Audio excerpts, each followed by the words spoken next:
Halos mawasak ang motorsiklo na ito matapos banggain ng isang ambulansya sa kahabaan ng barangay Poblasyon sa bayan ng San Quintin, Pangasinan. Nangyari ang insidente pasado alas 10 gabi noong Miyerkules, January 10. Kinilala ang mga sakay ng motorsiklo na sina Rolando Obilio at RJ Ramirez, habang nakilala naman ang driver ng ambulansya na si Raycard Mercado. Hindi mo lang sila nagdahan-dahan doon sa may kanto. So, ayun, diretso sila.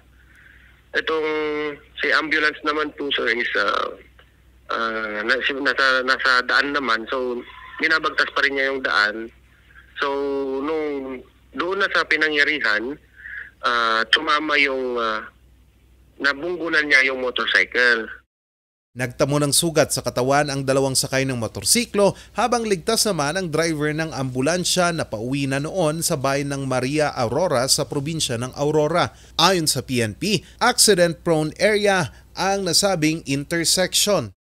Madalas kasi involved din mga dito is mga lasing talaga. Meron po kaming tinatawag na Oplan Bandilyo, which is umiikot yung patrol po natin na nagsasabi na lahat ng mga